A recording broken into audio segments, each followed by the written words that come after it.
Bonjour à tous, dans cette vidéo on va étudier le parcours du Tour de France 2002. Pas pour rien, pas simplement pour regarder par quelle ville passe le Tour de France, mais surtout pour comprendre où on peut battre Tadej Pogačar. L'objectif ça va être de trouver des endroits où on peut l'attaquer et le battre. Parce qu'il ne faut pas se cacher, Tadej Pogačar est le grandissime favori de ce Tour de France 2022.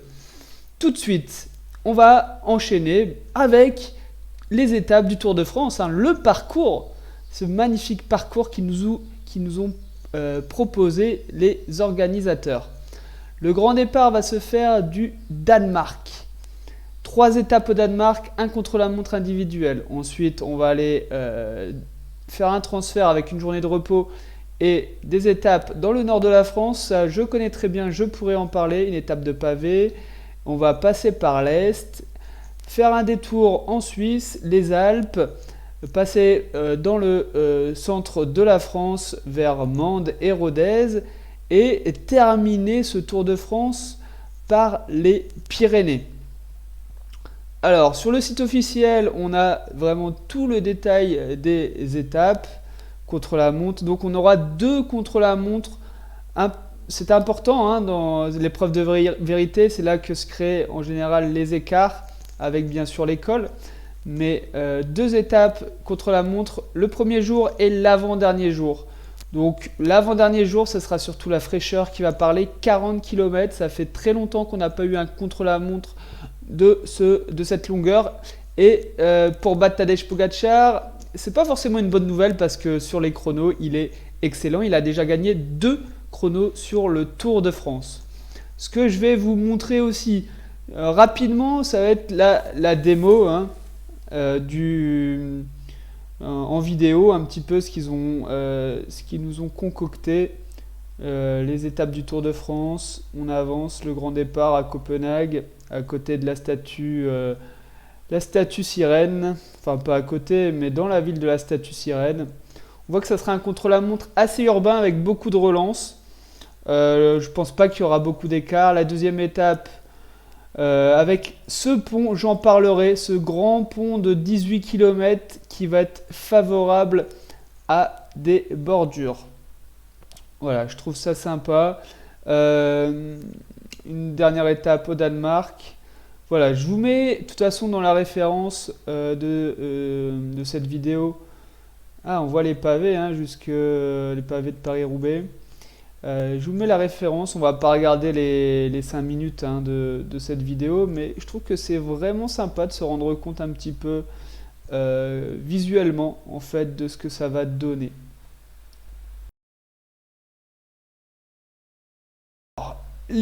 Le parcours c'est bien, maintenant regardons le profil, bien sûr, le profil des étapes. Alors, je suis sur le site Today Cycling, excellent, il va très bien nous résumer ça. Première étape pour espérer battre Pogačar, le chrono inaugural, 13 km en ville avec des relances, donc il ne devrait pas avoir beaucoup d'écart, c'est ce que je disais, on ne va pas gagner le Tour de France sur ce chrono. La deuxième étape, par contre, là, pas très impressionnante, mais il y a le fameux pont qui traverse le détroit entre 2 îles au Danemark. Et là, ça risque vraiment d'être une étape déjà décisive pour ceux qui veulent battre Tadej Pogačar. Je pense notamment à Primož Roglič ou Romain Bardet. Il va falloir clairement gagner du temps et faire une bordure. Ok. Sur le pont, de toute façon, ça va être chacun pour soi. Il va falloir être très fort pour rester devant. En 18 km, on peut faire des écarts, bien plus que sur un contre-la-montre. Pourquoi ? Parce que ça va être une équipe, un collectif, plusieurs coureurs qui vont rouler en tête. Et si derrière Pogačar est lâché, par un souci de placement, parce que je pense qu'il a les jambes pour être dans le groupe de tête, eh ben, on peut vraiment creuser des écarts. La troisième étape, ça va être pour les sprinteurs. On ne va pas espérer grand-chose pour les concurrents de Pogačar. La quatrième étape, après un jour de repos déjà. Dunkerque-Calais, avec les monts du Boulonnais et Calaisien. Bon, ça va être un parcours assez sympa, hein. Je vais zoomer un petit peu pour que vous voyez mieux. Assez sympa le parcours, mais pour des favoris, on ne peut pas espérer lâcher Pogačar sur ce parcours.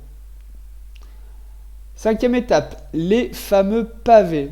Environ 40 km de pavés, si je ne me trompe pas. Et en plus répartis sur les 90 derniers kilomètres. C'est une étape courte, 157 km. Là, clairement, il va falloir mettre la pression sur Pogačar.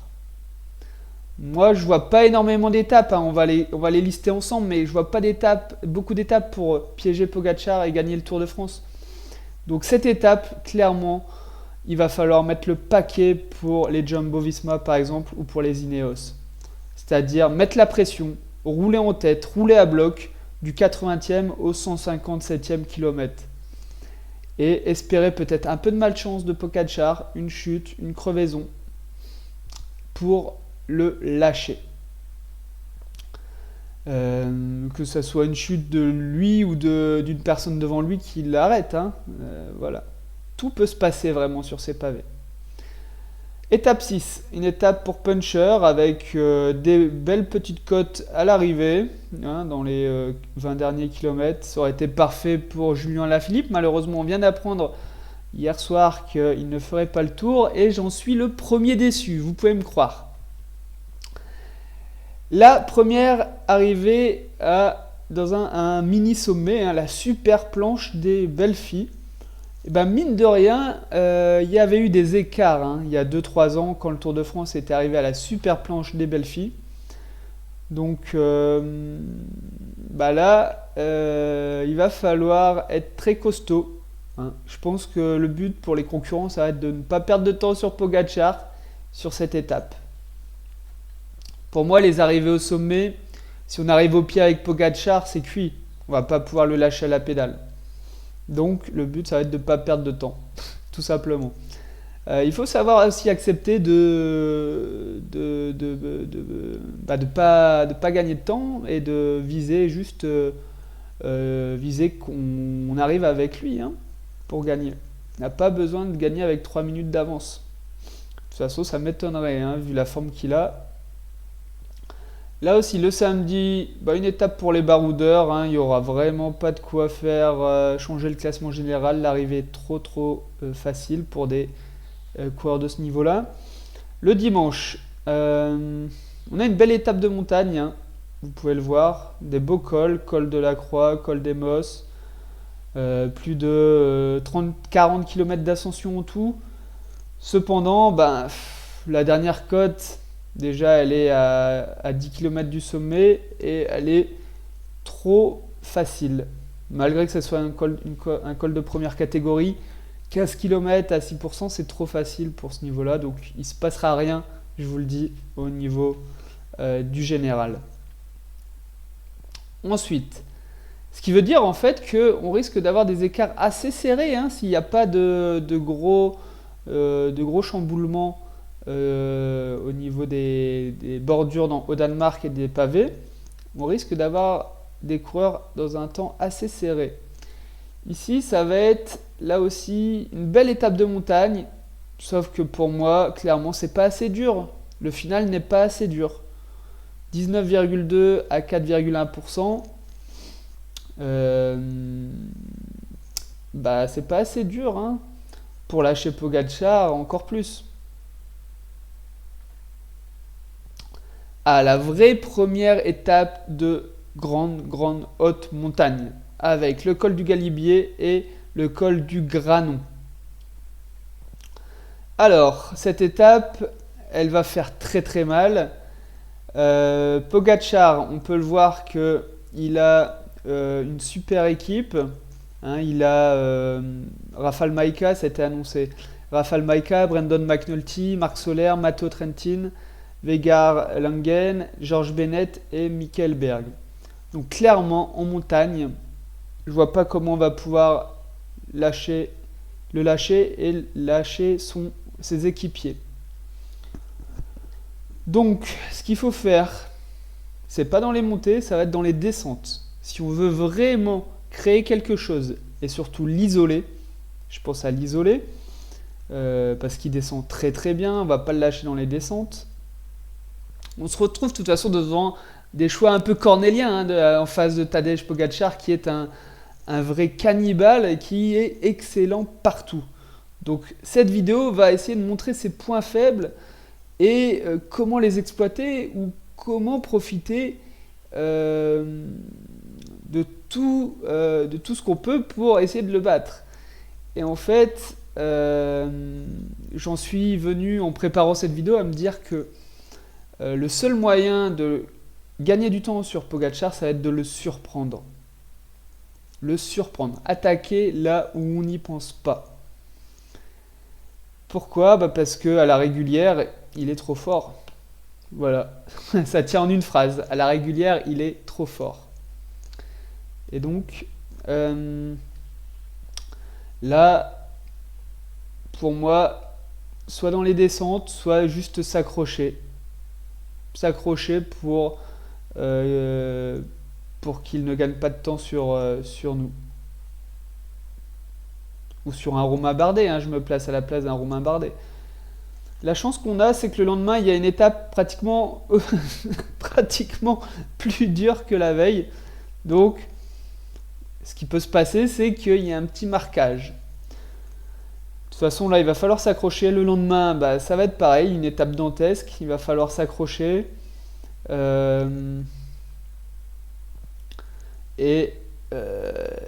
Essayer de le piéger en descente ou en envoyant des équipiers à l'avant. Et attaquer à 500 mètres du sommet ou faire la descente, les récupérer dans la descente. Mais il ne faut pas envoyer un équipier devant. Il faut en envoyer 2 minimum, voire 3. Je ne vois pas pourquoi on ne pourrait pas envoyer 3 équipiers. S'ils ont la forme et qu'ils sont des bons grimpeurs, ils peuvent prendre l'échappée. Parce que l'échappée va se dessiner dans la montée du col du Galibier. Même s'ils n'ont qu'une minute d'avance sur le peloton, ils vont rouler à bloc en fait jusqu'à la dernière montée par exemple, ou au col de la Croix de Fer. Enfin, voilà, vendredi 15 juillet, étape numéro 13. Ça c'est pour les baroudeurs, il n'y aura rien à faire pour le général. Pour l'étape du 16 juillet avec l'arrivée à Mende, avec la côte de la Croix-Neuve, la montée Jalabert, une montée très raide, 3 km à 10,2%. Et ça peut paraître étonnant, mais c'est une opportunité intéressante pour les concurrents de Pogačar. Parce que c'est une montée très raide, on ne sait pas ce qui peut se passer. S'il n'est pas bien, il ne pourra pas se refaire la cerise et revenir sur nous 10-20 bornes plus tard. Même ses équipiers ne vont pas pouvoir rouler pour lui dans du 10%. De toute façon, il n'y a pas d'aspiration. Donc, si on est en très grande forme, si on aime les montées raides, un peu comme Romain Bardet, on peut faire quelque chose dans cette montée. Vraiment. Ça a l'air de rien. Ça a l'air de rien comparé à des étapes qui arrivent à Serre-Chevalier ou à l'Alpe d'Huez, mais cette étape-là, elle peut faire très mal pour Pogačar. Il n'y en a pas 10 000, de toute façon. Alors, le dimanche, là aussi, ça va être pour les baroudeurs, il n'y aura rien à faire pour le général. Celle-ci, elle est pas mal, le mur de Péguerre qui est très raide, qui est très irrégulière, mais à chaque fois au Tour de France, ils font l'arrivée à Foix et le sommet est à 40 km de l'arrivée, donc il n'y a rien à faire. Franchement, il n'y a rien à faire, parce que même si on prend 30 secondes, 1 minute, on se fait rattraper derrière, parce que Pogačar, il va trouver des alliés de circonstance, il ne va pas se retrouver tout seul. Imaginons qu'on le lâche. Imaginons. Voilà. Alors, la première étape des Pyrénées, qui arrive à Péragude. Une belle étape, avec une dernière montée finale à 8 km à 7,8%. Là, il va falloir s'accrocher. Il va falloir s'accrocher parce que ça peut correspondre vraiment à un Pogačar, ça. Le jeudi, arrivé à Hautacam, 2 super cols, le col d'Aubisque, col mythique et Haute-Takam.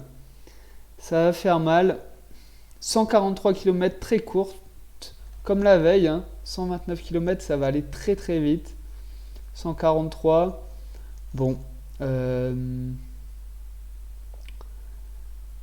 Essayons d'attaquer peut-être au col de Spandel. Toujours dans cette idée de le surprendre. Vraiment, de le surprendre. Il n'y aura que ça. C'est le mot d'ordre. Surprendre Pogačar si on veut le battre. À la régulière, il est trop fort. Je le répète, je me répète. Mais vraiment, Romain Bardet, si tu écoutes cette vidéo, il faut le surprendre. Sinon, tu vas jouer la 3e, la 2e place au mieux, mais jamais la victoire.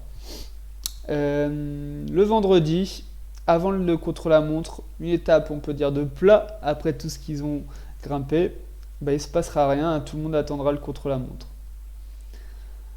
Le contre-la-montre final, avec quelques cotes sur dans les 10 derniers kilomètres, 40 km. En général, les très bons rouleurs gagnent 1 minute tous les 10 km sur des grimpeurs. Sauf que là, on est à la fin du Tour de France. La fraîcheur va jouer à 50% sur le chrono final. Donc, un grimpeur pur perdra sûrement en super forme, perdra entre 30 secondes tous les 10 km, perdra environ 30 secondes tous les 10 km sur Pogačar, soit 2 minutes. Parce que Pogačar, lui, c'est un excellent rouleur, je l'ai déjà dit. Donc, Roglic peut faire jeu égal avec Pogačar, par contre, sur ce type de chrono. Je ne vois que lui pour lui faire jeu égal avec Pogačar. Ce qui veut dire qu'il faut arriver avec 2 minutes d'avance pour les grimpeurs lors de ce dernier contre-la-montre. Et la dernière étape, la fameuse étape des Champs-Élysées. Et là, le classement sera figé. Alors, c'est ce que je disais, je peux vous mettre la vidéo, la fin de la vidéo. C'est ce que je vous disais, pour gagner le Tour de France et battre Tadej Pogačar, on a identifié les étapes où on peut gagner le Tour de France et aussi des étapes où on peut le perdre. Ouais. Et en fait, étonnamment, pour moi, pour les concurrents de Pogačar, ce sont les mêmes étapes. Là, on peut gagner ou perdre, et ce sont ces mêmes étapes qui vont nous permettre de gagner. Par exemple, l'étape des pavés ou l'étape en Danemark, la deuxième étape après le contre-la-montre inaugural.